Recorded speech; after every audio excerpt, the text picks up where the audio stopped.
Sarah Martinez had always been different from the other recruits at Camp Pendleton. While her fellow Marines carried sleek, brand-new tactical backpacks with multiple compartments and state-of-the-art features, Sarah walked around with what appeared to be an ancient, weathered rucksack that looked like it had survived several wars. The fabric was faded olive green, with patches sewn haphazardly across its surface, and the straps were worn thin from years of use. The mockery started on her very first day at the base. As Sarah walked through the barracks, adjusting the old pack on her shoulders, she could hear the snickers and whispered comments from her fellow Marines. They called it Grandpa's camping gear and museum piece, thinking they were being clever.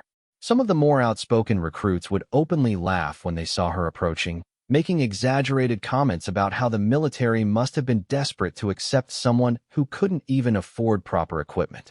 Sarah's bunkmate, Jessica Chun, was among the first to notice the unusual backpack.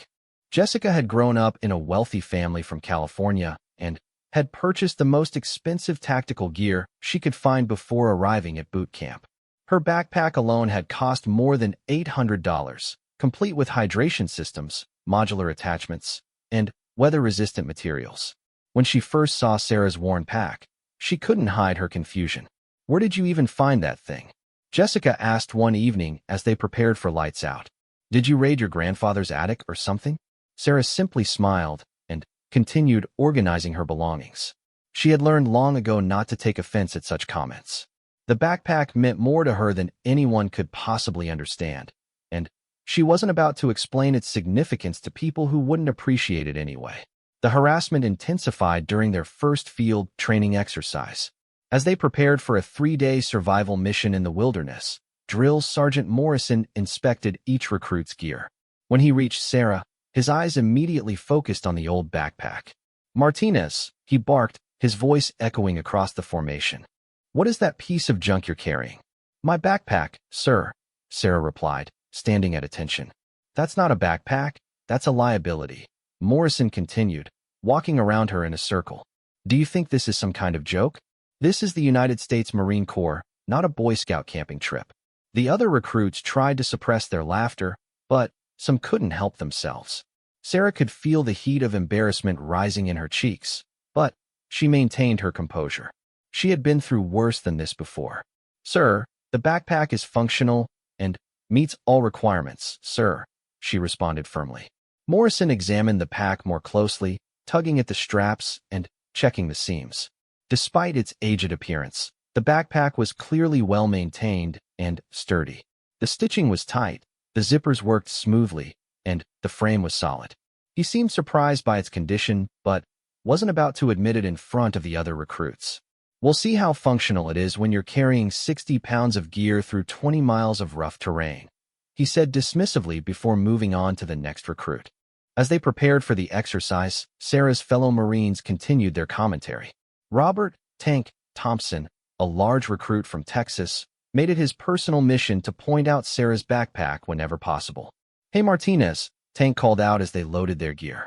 "You sure that antique is going to hold up? It looks like it's about to fall apart just sitting there." "Maybe we should start a collection to buy her a real pack," suggested another recruit named Kevin Walsh. "I mean, we can't have our fellow Marine looking like she raided a thrift store." Sarah ignored their comments and continued preparing for the mission.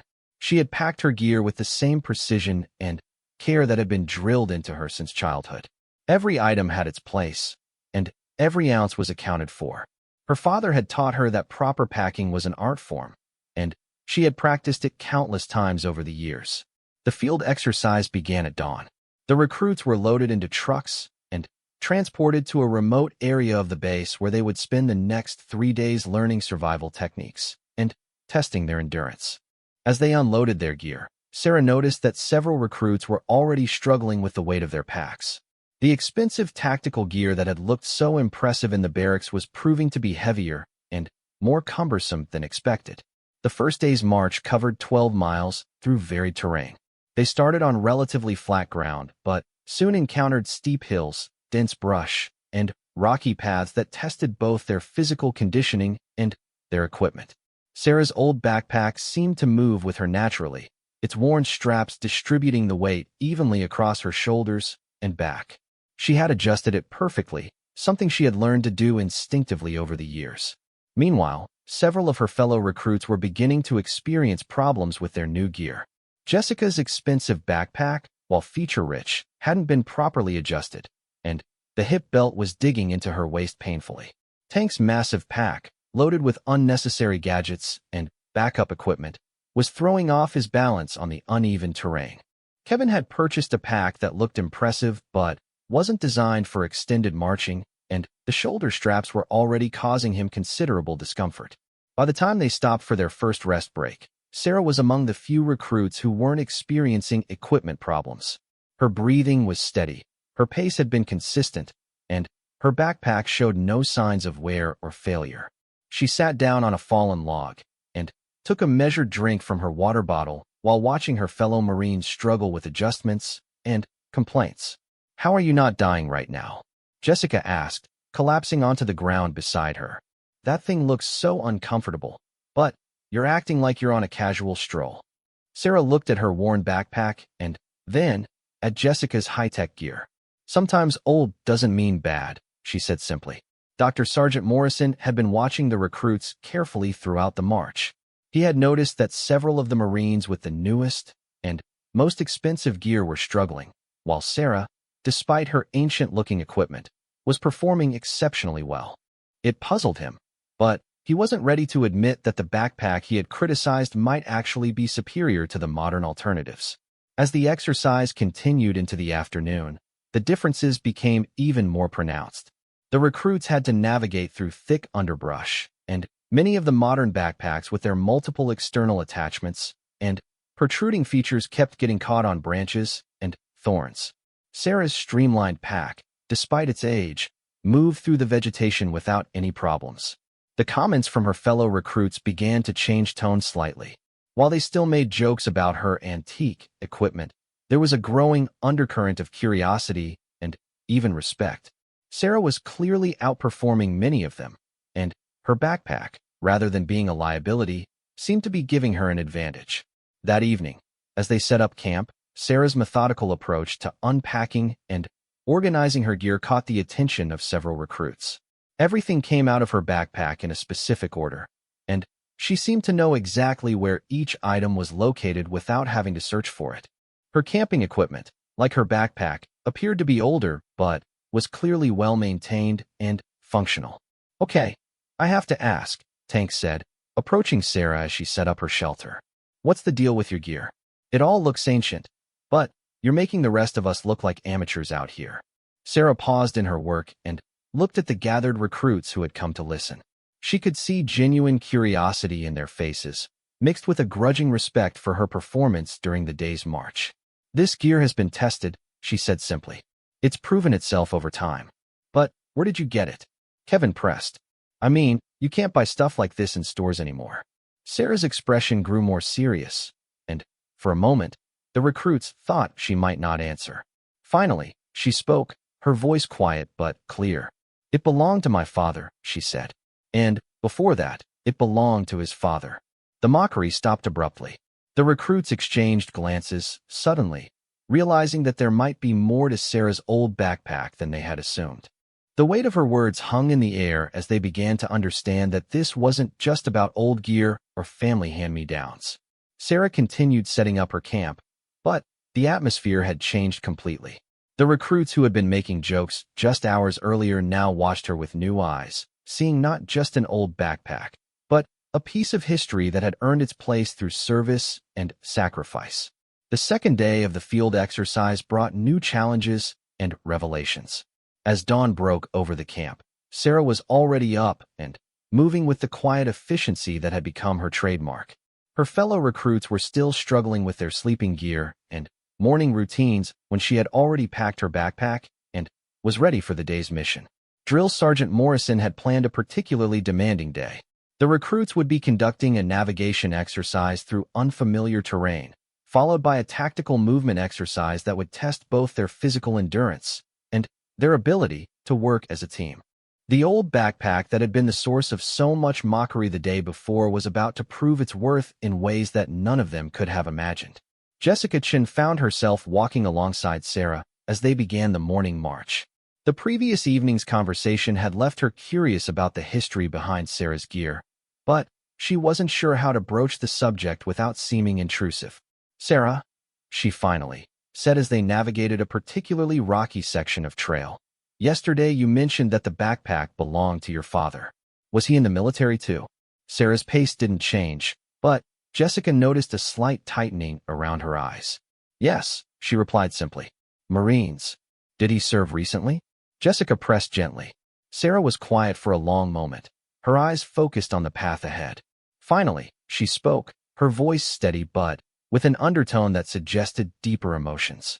"He served 3 tours in Afghanistan," she said. "This backpack went with him on every deployment." The weight of that statement settled over Jessica like a heavy blanket. She had assumed that Sarah's gear was simply old family equipment, perhaps passed down from a grandfather who had served in Vietnam or Korea. The idea that it had been used in recent combat operations changed everything. Word of this revelation spread quickly through the group of marching recruits. Tank Thompson, who had been one of the most vocal critics of Sarah's equipment, found himself looking at her backpack with new eyes. The patches and were marks that he had seen as signs of neglect now appeared to be battle scars, evidence of service in some of the most dangerous places on Earth. The navigation exercise required each recruit to use map and compass to find a series of checkpoints scattered across several miles of wilderness. Many of the Marines with modern GPS devices and digital compasses found themselves struggling when Morrison ordered them to rely only on traditional navigation methods. Sarah, however, moved through the exercise with the confidence of someone who had learned these skills long before joining the Marines. She had reached the first checkpoint ahead of most of her fellow recruits and was studying her map when Kevin Walsh arrived, breathing heavily and clearly frustrated. "How did you get here so fast?" he asked, consulting his own map with obvious confusion. Sarah pointed to a terrain feature that wasn't immediately obvious from their position. "The creek bed runs northeast from here," she explained.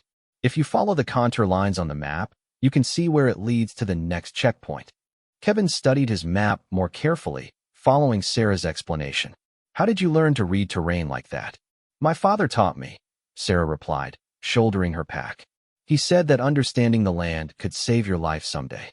As more recruits arrived at the checkpoint, they found Sarah helping others with their navigation. Her patient explanations and practical knowledge were invaluable, and even Drill Sergeant Morrison took notice. He had expected some of these recruits to struggle with traditional navigation, but he hadn't expected one of them to become an impromptu instructor for the others. The afternoon tactical exercise proved even more revealing. The recruits were divided into teams and given a scenario where they had to move through enemy territory while carrying additional equipment and supplies. The exercise was designed to test their ability to function under stress while managing heavy loads over difficult terrain. Sarah's team included Jessica, Tank, and 2 other recruits named Maria Santos and David Kim. As they prepared for the exercise, Tank found himself looking at Sarah's backpack with growing curiosity rather than derision. "Martinez," he said as they loaded their additional gear, "I owe you an apology for the things I said yesterday. I didn't understand what that pack represented." Sarah looked up from where she was carefully distributing the extra weight in her pack. "You don't need to apologize," she said. "But maybe next time you'll think before you judge something you don't understand." Tank nodded, chastened. "Can I ask you something? Your father, is he why you joined the Marines?" Sarah's hands stilled for a moment in their work. "Partly," she admitted. "He always said that service was about more than just yourself. It was about protecting something bigger. Is he proud that you followed in his footsteps?" Maria asked gently. Sarah's expression grew distant. "I hope he would be," she said quietly. "He died 2 years ago." The team fell silent. The revelation hit them like a physical blow, and suddenly, everything about Sarah's determination and the reverence she showed for her equipment made perfect sense. This wasn't just inherited gear. It was a connection to a father who had paid the ultimate price for his service. Jessica felt tears welling up in her eyes. "Sarah, I'm so sorry. I had no idea." "It's okay," Sarah replied, but her voice was thick with emotion. "He always said that the gear doesn't make the Marine. The Marine makes the gear." He wanted me to understand that it's not about having the newest or most expensive equipment. It's about taking care of what you have and using it to take care of your team.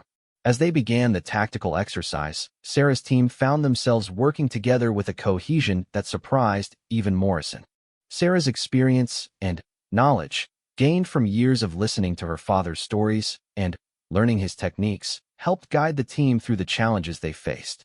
When they encountered a particularly difficult obstacle, a steep ravine that had to be crossed while carrying their full gear, Sarah's backpack proved its worth once again. The other recruits struggled with their bulky, feature-laden packs, which caught on rocks and branches as they tried to navigate the descent. Sarah's streamlined pack allowed her to move with agility while still carrying her full load. But, more importantly, Sarah used the techniques her father had taught her to help her teammates. She showed Tank how to properly distribute his weight for better balance, taught Jessica how to use her pack's waist belt more effectively, and helped David adjust his shoulder straps to reduce the pressure points that had been causing him pain. Morrison watched the team's progress from his observation post, noting how Sarah had naturally emerged as a leader despite being one of the newer recruits. Her technical knowledge was impressive, but it was her willingness to help others that caught his attention. As evening approached and the exercise concluded, the teams gathered for Morrison's after-action review. Each team reported on their performance and the lessons they had learned during the day's activities. Martinez's team, Morrison called out.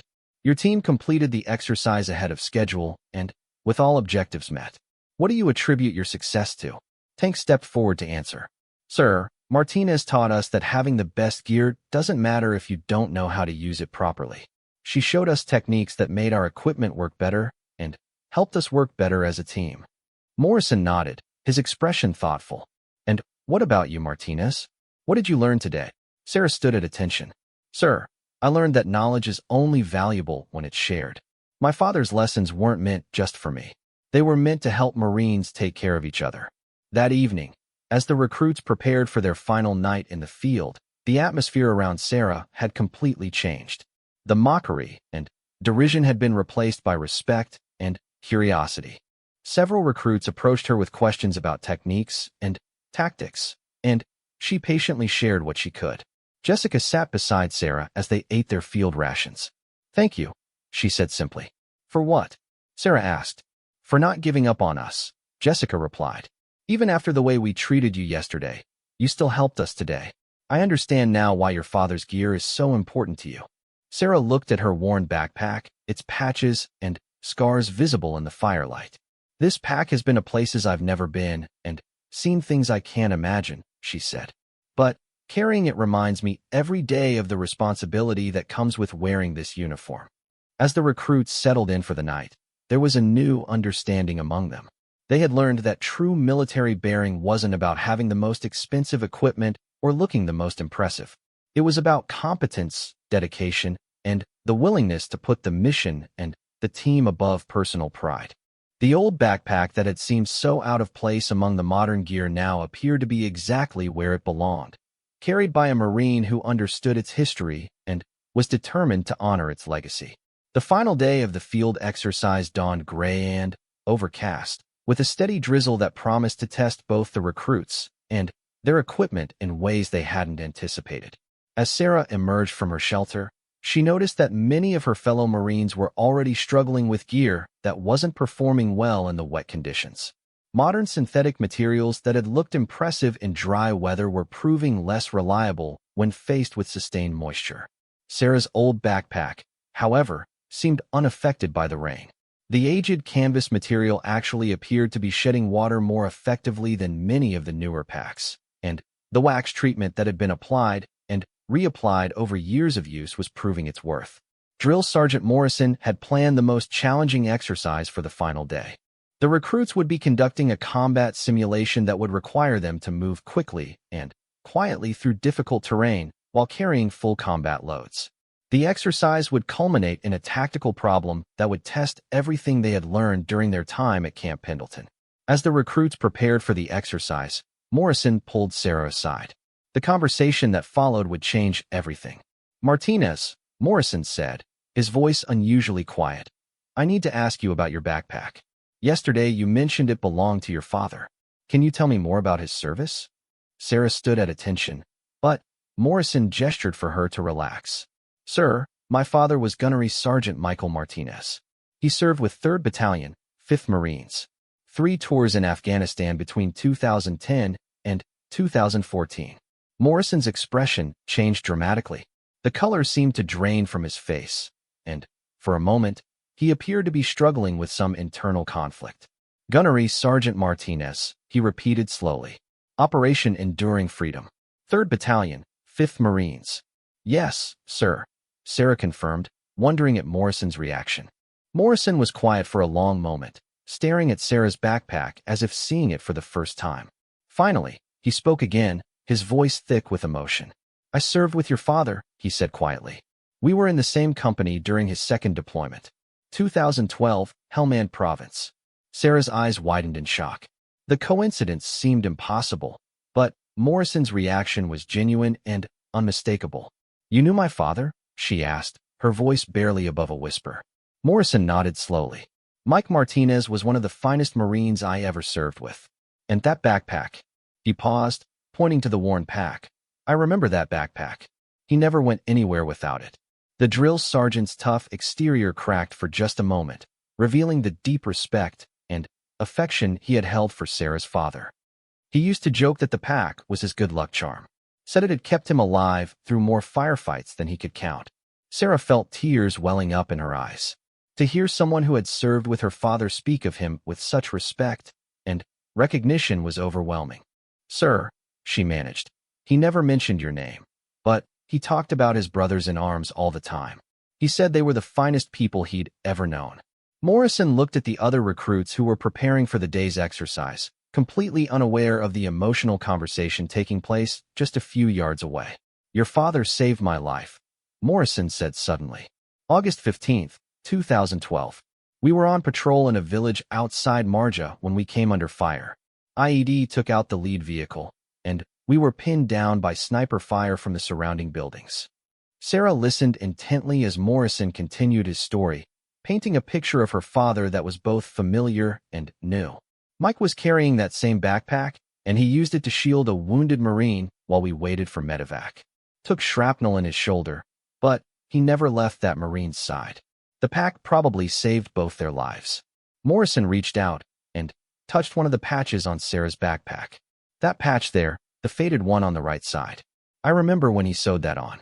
It's from the unit we were attached to during that deployment. Sarah looked down at the patch Morrison was indicating. It was so faded that she had never been able to make out what it originally said, but now she understood its significance. After that day, Morrison continued. Mike started calling that backpack his guardian angel. He said it had absorbed so much of his experiences that it had become part of him. When he came home after his final deployment, he told everyone that someday he hoped his daughter would carry it with honor. The emotion in Morrison's voice was unmistakable now. Several of the nearby recruits had noticed the unusual conversation, but were maintaining their distance out of respect. I had no idea, Sarah said, her voice trembling. He never told me the specific stories about the pack. He just said it was important and that I would understand someday. Morrison straightened up, returning to his more professional demeanor, but the warmth in his eyes remained. Your father would be incredibly proud of you, Martinez. Not just because you're carrying his pack, but because you're carrying it the right way. You're taking care of your fellow Marines, just like he did. As they rejoined the group for the final exercise, Morrison's attitude toward Sarah and her backpack was noticeably different. The other recruits couldn't help but notice the change, though they didn't understand its cause. The combat simulation proved to be the most demanding challenge yet. The recruits had to navigate through a series of obstacles while under simulated enemy fire, make tactical decisions under pressure, and ultimately work together to complete their mission objectives. Throughout the exercise, Sarah's performance was exceptional. Her backpack, far from being a liability, proved to be perfectly suited for the demands of combat simulation. Its low profile and balanced design allowed her to move through tight spaces and maintain her agility even under full load. More importantly, Sarah continued to demonstrate the leadership qualities that Morrison had recognized. When Tank Thompson's newer pack suffered a catastrophic failure during a crucial movement, Sarah immediately redistributed his essential gear into her own pack without hesitation. When Jessica became disoriented during a navigation challenge, Sarah calmly guided her back on course using techniques that clearly came from years of practice. As the exercise progressed, Morrison found himself watching Sarah with new eyes. He could see her father in her movements, her decision-making, and her unwavering commitment to her fellow Marines. The resemblance wasn't just physical, it was in her character and her approach to leadership. The climax of the exercise came when the recruits were faced with a scenario where they had to evacuate a wounded comrade while under fire. Sarah immediately took charge of the situation, organizing her team with the calm efficiency of a seasoned veteran. Using her backpack as an improvised stretcher support, she helped stabilize the simulated casualty while directing the other recruits in a tactical withdrawal. Her actions were so smooth and professional that Morrison had to remind himself that she was still a recruit and not an experienced combat veteran. When the exercise concluded, Morrison gathered the recruits for the final debrief. The improvement in their performance over the 3-day period had been remarkable, but Sarah's consistent excellence had been the standout feature. Over the past 3 days, Morrison announced, "You've learned that being a Marine is about more than individual performance. It's about taking care of each other and accomplishing the mission as a team." He looked directly at Sarah as he continued. "You've also learned that the most important piece of equipment you carry isn't necessarily the newest or most expensive. It's the one that's been tested, proven reliable, and maintained with pride." The other recruits followed Morrison's gaze to Sarah and her backpack, finally, understanding that there had been much more to the story than they had realized. "Martinez," Morrison called out, "step forward." Sarah moved to the front of the formation, unsure of what was about to happen. "That backpack you're carrying," Morrison said, his voice carrying across the assembled recruits, "has seen more combat than most Marines will see in their entire careers. It's been tested under the worst possible conditions and has never failed in its mission." He paused, looking at each of the recruits in turn. Just like its previous owner, Gunnery Sergeant Michael Martinez, who died serving his country and protecting his fellow Marines. The silence that followed was profound. Every recruit suddenly understood the true significance of what they had been witnessing over the past 3 days. Morrison continued, his voice filled with respect and emotion. "That backpack isn't just a piece of equipment. It's a legacy, and Private Martinez is carrying it with the same honor and dedication that her father did." As they prepared to return to base camp, the other recruits approached Sarah with a new level of respect and understanding. The mockery and derision of just 3 days earlier seemed like it had happened in another lifetime. Tank Thompson was among the first to approach her. "Martinez," he said, his voice sincere, "I want you to know that I understand now what an honor it is to serve alongside you and your father's pack. I'm sorry for not recognizing that from the beginning." Jessica nodded in agreement. "We all are. Thank you for showing us what it really means to be a Marine." Sarah looked at her fellow recruits, then down at her father's backpack. For the first time since arriving at Camp Pendleton, she felt truly part of the team. More importantly, she felt that she was finally living up to the legacy that her father had left her. Word of the field exercise and its revelations spread quickly through Camp Pendleton. When the recruits returned from their 3-day training, stories about Sarah Martinez and her father's legendary backpack began circulating throughout the base. What had started as mockery had transformed into something approaching reverence, and Sarah found herself at the center of attention in ways she had never expected. The change was most noticeable in the barracks. Where once Sarah had been the subject of quiet jokes and dismissive comments, she now found herself surrounded by fellow Marines eager to hear stories about her father and learn from her expertise. The worn backpack that had once seemed so out of place among the modern gear was now viewed as a piece of Marine Corps history. But it was the unexpected visit that came a week after their return that would truly change everything. Sarah was in the middle of cleaning her gear when Corporal Johnson burst into the barracks with an expression of barely contained excitement. "Martinez," he called out, "you need to get to the company office right now. Full dress uniform." "What's going on?" Sarah asked, setting down her cleaning supplies. "Can't say," Johnson replied, but his grin suggested that whatever was happening was significant. "Just get moving. And bring your pack." Sarah quickly changed into her dress uniform, carefully shouldering the old backpack that had become such a focal point of attention. As she made her way across the base to the company headquarters, she noticed that other Marines were watching her with obvious curiosity. When she arrived at the office, she found Drill Sergeant Morrison waiting for her, along with several other senior NCOs she didn't recognize. But it was the figure standing with his back to the door that made her heart skip a beat. The man turned around, and Sarah immediately recognized the 4 stars on his collar. General James Patterson, the commanding general of the entire base, was standing in the small office looking directly at her and her backpack. "Private Martinez," Morrison announced formally, reporting as ordered. General Patterson stepped forward, his eyes immediately focusing on Sarah's backpack. For a long moment, he said nothing, simply studying the worn canvas and faded patches with an expression that was impossible to read. "At ease, Private," he said finally, his voice commanding but gentle. "I've been hearing some interesting stories about you and that backpack you're carrying." Sarah remained at attention despite the general's words, unsure of how to respond to such high-ranking attention. "Sir," she replied simply. Patterson smiled slightly at her formal response. "Relax, Martinez. I'm not here to give you trouble. In fact, I'm here because of something remarkable that Sergeant Morrison told me about your father." The general gestured for Sarah to take a seat, then pulled up a chair across from her. The other NCOs remained standing, but their formal posture suggested that whatever was happening was significant. "Gunnery Sergeant Michael Martinez," Patterson said, his voice taking on a more serious tone. "3rd Battalion, 5th Marines. I've been reading his service record, and it's quite impressive." Sarah nodded, still uncertain about where this conversation was leading. Patterson continued, "Your father was recommended for several commendations during his service, including a Bronze Star for actions during Operation Enduring Freedom. But there's something else that caught my attention." The general reached into a folder he had been carrying and pulled out a photograph. He handed it to Sarah, and she immediately recognized her father in full combat gear, standing with his squad in what appeared to be an Afghan village.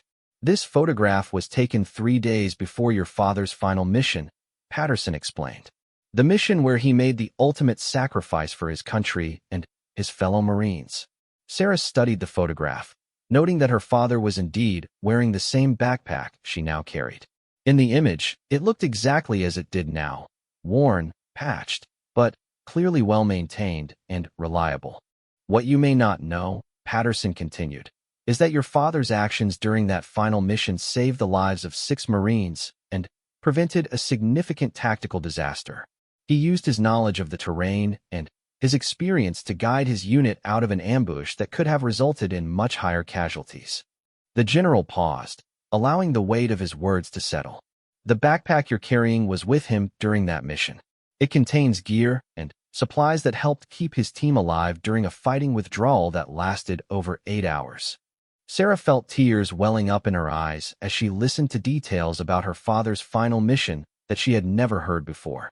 Patterson stood up and walked to the window, looking out at the training grounds where new Marines were preparing for their own eventual deployments.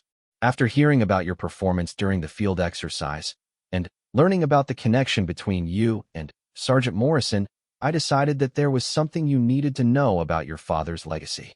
He turned back to face Sarah, his expression serious but warm. "The Marine Corps has been tracking the families of Marines who made the ultimate sacrifice, particularly those whose children choose to follow in their parents' footsteps. Your father's sacrifice, and your decision to honor his memory by serving, represents something special." Patterson returned to his seat and leaned forward slightly. "Private Martinez, I'm here to inform you that you've been selected for a special program designed to honor the children of fallen Marines who demonstrate exceptional potential during their own service." Sarah's eyes widened in surprise. She had never heard of such a program and had no idea what it might entail. "The program," Patterson continued, "provides advanced leadership training and mentorship opportunities for Marines who show the kind of character and dedication that their parents demonstrated. Based on your performance and the recommendations from your instructors, you've earned a place in this program." Morrison stepped forward at this point. "Sir, if I may, Private Martinez has consistently demonstrated leadership abilities that exceed her current rank and experience level." Her performance during the field exercise was exceptional, and her ability to teach and mentor other Marines suggests significant potential for advancement. Patterson nodded approvingly. That's exactly the kind of feedback we were hoping to hear. But there's more to this visit than just the program announcement. The general reached into his folder again and pulled out a small, carefully wrapped package. "This belonged to your father," he said, handing the package to Sarah. "It was recovered from his personal effects and has been held by the Marine Corps until we could find the appropriate time to return it to his family." Sarah unwrapped the package with trembling hands, revealing a compass that was clearly well-used and highly valued. Engraved on the back were the words, "To Mike. May you always find your way home. Love, Sarah." "You gave this to him," Patterson explained gently, "before his final deployment. He carried it with him on every mission." Sarah held the compass, remembering the day she had given it to her father. She had been 16 years old and terrified that he might not come home from his third deployment. The compass had been her way of ensuring that he would always be able to find his way back to her. "Sir," she said, her voice thick with emotion, "thank you for returning this to me." Patterson smiled. "It belongs with his backpack." Together, they represent a legacy of service and sacrifice that the Marine Corps wants to honor. The general stood up, signaling that the formal part of the meeting was concluding. "Private Martinez, you'll be receiving orders for the leadership program within the next week. The training will take place here at Camp Pendleton and will prepare you for accelerated advancement through the ranks." Sarah stood as well, carefully placing the compass in one of her father's backpack pouches where it seemed to belong. "Sir," she said, "I won't let you down. Or my father." Patterson's expression grew serious one final time. "Private, you've already honored your father's memory by the way you've conducted yourself since arriving here. The mockery you faced when you first arrived with that backpack, and the way you handled it with dignity and professionalism, tells me everything I need to know about your character." He gestured to the backpack. "That pack has been to war and back. It's seen things that most people can't imagine, and it's helped keep Marines alive in some of the most dangerous places on Earth. Now it's going to help train the next generation of Marine leaders." As the meeting concluded and Sarah prepared to leave, Patterson made one final comment that would stay with her for the rest of her career. "Private Martinez," he said, "your father once told his commanding officer that he hoped someday his daughter would carry his pack with honor. Mission accomplished." As Sarah walked back across the base, she could feel the eyes of other Marines on her, but the attention no longer felt uncomfortable or unwelcome. She understood now that she wasn't just carrying her father's old equipment. She was carrying forward his legacy of service, sacrifice, and dedication to her fellow Marines. The worn backpack that had once made her the target of mockery had become a symbol of honor, and Sarah Martinez had proven herself worthy of carrying it forward into whatever challenges lay ahead. Her father's legacy lived on, not just in the stories of his heroism, but in the way his daughter continued to serve with the same dedication and selflessness that had defined his own career. The journey from ridicule to respect was complete, but Sarah's journey as a Marine was just beginning. And she would face whatever came next with her father's backpack on her shoulders and his compass pointing the way forward.